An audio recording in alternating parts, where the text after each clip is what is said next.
So at the beginning of the year, Polly and I sat down and we promised that we would sort of introduce some of the team, talk a little bit more about what FuturePlus is and does on a day-to-day basis. And I'm very, very pleased to introduce Sam, who's come in to have a chat with us today. Sam, can you just tell us who you are and what you do at FuturePlus, just to give a bit of background? Yeah, of course. Well, thank you very much for having me on. It's nice to see the studio in the flesh, In the flesh. As opposed to online.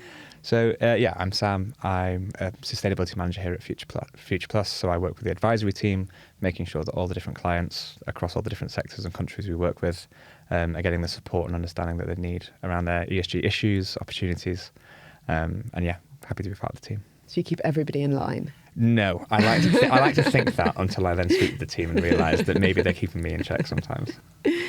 So one of the things that we really want to sort of talk about is what do we actually do at FuturePlus? Because there are lots of very long-winded ways to talk about it, but actually we thought it might be really useful to say, what does a typical day look like for you?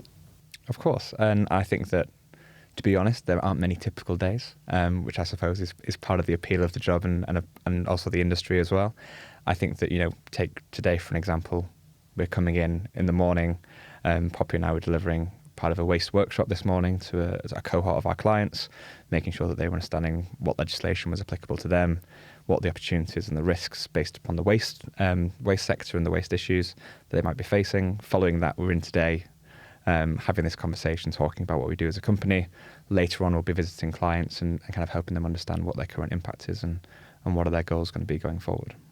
So a few curveballs on a regular basis. A few curveballs, but I think that's a reflection of the fact that we're working in sustainability and ESG.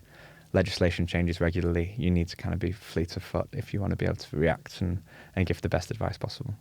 And we talk about working with sort of hundreds of clients across 30 sectors, 17 countries. We're a marketeer's worst nightmare. Because we can never but that means that you guys are also working with all of those companies, and all of those different sort of challenges are put in front of you on a daily basis. Very small companies, very big companies. What are some of the challenges that you find come through as trends, and which ones do you and the team enjoy sort of tackling? It's a great question, and I think that obviously depends slightly on the individual. Everyone has their own niches and specialisms that they prefer working on.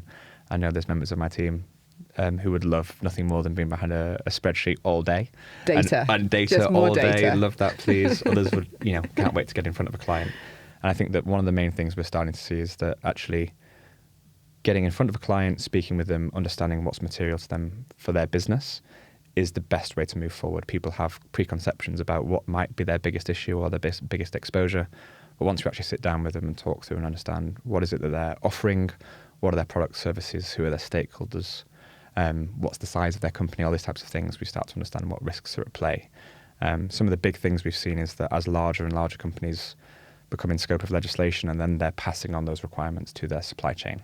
So people are getting asked, previously, we're not 250 employees, we're not at risk of this yet.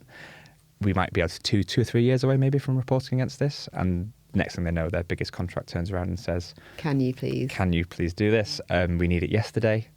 And then they turn around and say, okay, well, actually, when you mentioned that, we do want to do that and we need it done quickly. So I think that the whole thing's about foresight, understanding where you're currently at and where you want to be. And that's part of the role that I think the team play really well, is getting in there, having that expertise to say, it might not be an issue, but it might be next week. And if it's not next week, it's going to be the week after. Yeah, preparation helps. And we kind of, everyone in the team at FuturePlus works very, very closely together. There's a lot of expertise sharing and knowledge sharing that goes on in the room, but it's sort of roughly split into two. We have the FuturePlus advisory team that you guys, that you are sort of looking after, and then we've also got the consultancy team. With the advisory team, just to give a bit of background, that is very much linked to the platform and going through the assessment and then gaining support as part of that. Can you give a couple of examples of, I know you've gone through some of the work, but sort of, when you have a conversation with someone, quite literally, that sort of process and what a sort of call might look like to give them that support, and how that is sort of slightly different to consultancy. Mm-hmm. Yeah, and I think that, as you said, it's tied into the platform. So what we're trying to use the platform for is to measure, understand, improve, and report based upon the impact that a company is currently having. So the advisory support there is basically targeting those ambitions and goals that can be set within the FuturePlus platform.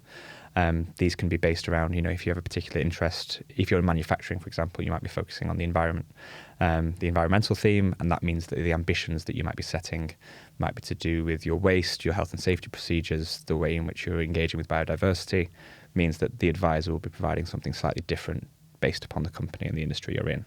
So a call might be, you might have obviously a lot of contact in the beginning phase where you're trying to collect that data and implement it into the input it into the platform. And then following that point, you kind of might have periodic 1 month, every month. I definitely have clients that prefer more than 1 month, so you're definitely available at all times. Others might update you and say, okay, we've done this so far. We've got a new policy in place, our waste strategies. We've put it together. What do you think? And then it will go to an advisor.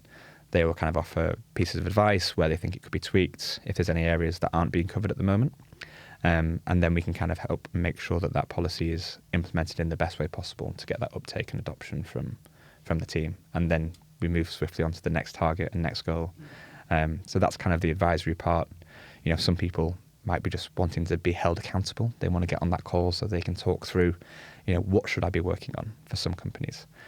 So I think that's the flexibility that the advisor and the human element brings to a great piece of technology, is that we're there to help you interpret it and make sure it's appropriate and relevant for the business and for the team that we're working with. Yeah, it's having a sustainability expert that understands the complexities of your business at the end of a telephone / email / video call, Anything, or a coffee. all of the above. And I think one of the things that I think we see a lot of customers get value with, it takes out them not knowing, because they can ask somebody that either will know the answer, or will be able to guide, or be able to come back with something because we will have dealt with it before, and we can give guidance on best practice, and being able to just remove the unknown unknowns, which I think is a really special part of the role of just being that support all the way through that process. Definitely. And I think that, you're getting an ESG advisor to support your team, but you're also getting, the combined knowledge of the FuturePlus team.